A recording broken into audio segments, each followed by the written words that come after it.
سب سے پہلے جو شرک پیدا ہوا اور گمراہی آئی انسانیت کے اندر، لوگوں کے اندر، اس کا سبب کیا تھا؟ آج کے بعد میں یہ بات بیان کی گئی، اور اس کا سبب یہ تھا کہ لوگوں نے، جو نیک لوگ تھے، ان کی شان میں غلو کیا، حد سے تجاوز کر گئے، ان کا جو مقام تھا اس مقام سے ان کو آگے کر دیا، تو انسانیت میں، بنو آدم میں، انسانوں کے اندر شرک پیدا ہوا۔ حضرت آدم علیہ السلام دنیا کے اندر آئے، سب سے پہلا شرک نوح علیہ السلام کی قوم کے اندر پیدا ہوا۔ ان کے درمیان اور حضرت آدم علیہ السلام کے درمیان 10 صدیوں کا فاصلہ ہے۔ پورے 1000 سال تک لوگ توحید پر تھے، ان کا عقیدہ صحیح تھا، اور اس طریقے سے ان کے ایمان میں، عقیدے میں کوئی خلل نہیں تھا۔ سب سے پہلا جو شرک پیدا ہوا نوح علیہ السلام کی قوم کے اندر پیدا ہوا۔ اس سے پہلے دنیا میں شرک نہیں تھا، شرک بعد میں آنے والی چیز ہے، توحید سب سے قدیم اور پرانی چیز ہے۔ شرک کیسے پیدا ہوا یہ بھی بیان کیا گیا ہے حدیثوں کے اندر، اور علماء نے بیان کیا، اور سبب یہ تھا کہ نوح علیہ السلام کی قوم کے اندر 5 نیک لوگ گزرے تھے۔ جب وہ گزر گئے، ان کی وفات ہو گئی، تو ان لوگوں نے کیا کیا، ان کے مجسمے بنا لیے، تصویریں بنا لی، اور مجلسوں کے اندر، محفلوں کے اندر نصب کر دیا، کھڑا کر دیا۔ اور ان کا مقصد کیا تھا؟ اچھا اور نیک تھا۔ کیا مقصد تھا ان کا؟ مقصد یہ تھا کہ ہم بھی انہی کی طریقے سے اللہ کے عبادت گزار بندے بنیں گے، یہ ان کا مقصد تھا۔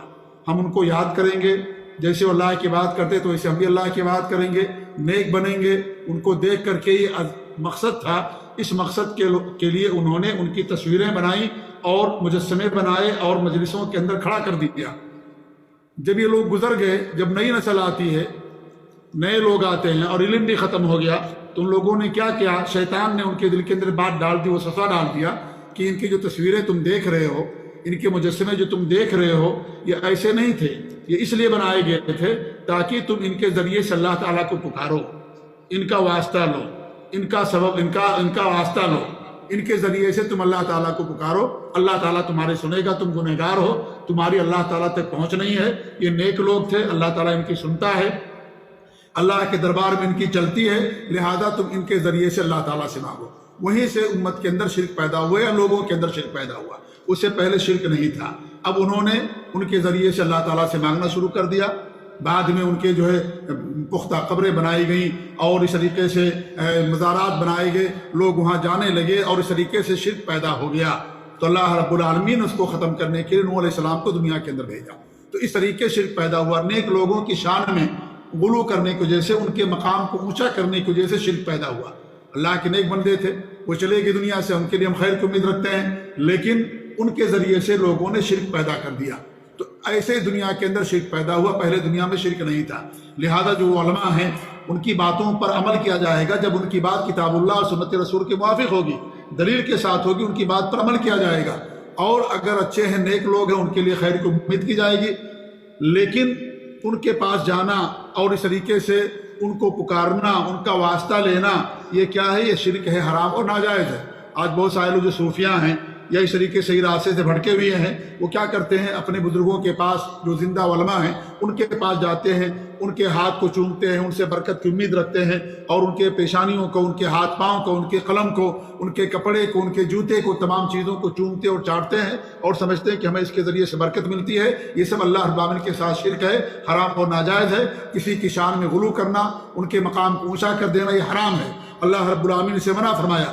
اللہ کے رسول کی لا تطرونی کما اطرت النصارى عیسی ابن مریم، میرا مقام اونچا نہ کر دینا جیسے نصارہ نے مقام اونچا کر دیا۔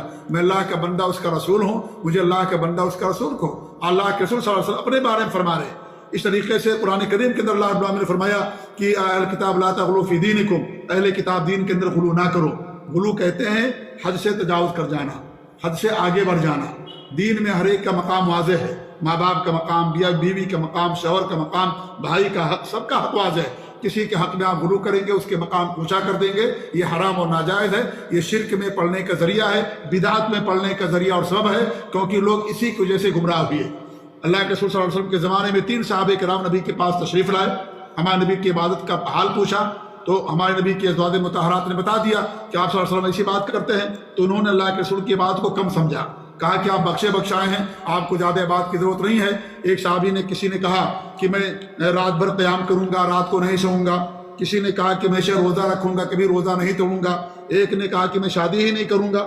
ہمارے نبی کو بتایا گیا تو ہمارے بھی ناراض ہو گئے اور کہنے لگے کہ میں تم میں سب زیادہ اللہ سے ڈرنے والا تقوی میرے پاس ہے، سب سے زیادہ تقوی اور خشیت میرے اندر ہے۔ میں شادی بھی کرتا ہوں، میں رات کو جاگتا بھی ہوں، قیام بھی کرتا ہوں، روزہ بھی رکھتا ہوں۔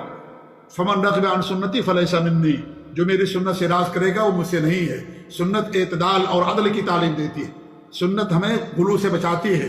اعتدال اور عدل، نہ غلو ہے اسلام کے اندر، نہ تنقیص ہے۔ اسلام کے اندر کیا عدل اور اعتدال ہے، وسطیت ہے، اور وسطیت انسان کے مزاج کے مطابق نہیں ہے، بلکہ کتاب اللہ اور سنت رسول کے مطابق وسطیت، کتاب اللہ اور سنت رسول کے مطابق۔ یہ نہیں کہ انسان جس کو وسطیت سمجھ لے، اپنی عقل کے مطابق نہیں، کتاب اللہ اور سنت رسول سے اس کی دلیل ہونی چاہیے، یہ وسطیت ہے۔ کہ آپ روزہ بھی رکھیں، روزہ نہ رکھیں، رات کو سوئے بھی جاگے بھی آپ، یعنی کہ پوری رات جا کر کے آپ گزاریں، ہمیشہ آپ روزہ رکھیں، بیوی کے پاس نہ جائیں، یہ عدل نہیں ہے۔ عدل اور انصاف یہ ہے کہ آپ شادی بھی کریں، سب کا حق بھی ادا کریں، بیوی کا حق ادا کریں، بچوں کا حق ادا کریں، سب کا حق ادا کریں۔ تو اسلام کے اندر عدل اور انصاف ہے، اور اس طریقے سے اسلام کے اندر غلو نہیں ہے۔ غلو اور زیادتی یہی بربادی کا ذریعہ اور سبب رہا ہے، اسی کی وجہ سے امت کے اندر یا انسانیت کے اندر شرک پیدا ہوا۔ اللہ تعالیٰ سے دعا کی شیخ محترم نے کہ اللہ رب العالمین ہم سب کو حق پر قائم رکھے، اللہ تعالیٰ ہم سب کو شرک سے محفوظ رکھے، آمین۔ وصلی اللہ علی محمد وعلی آلہ وصحبہ اجمعین۔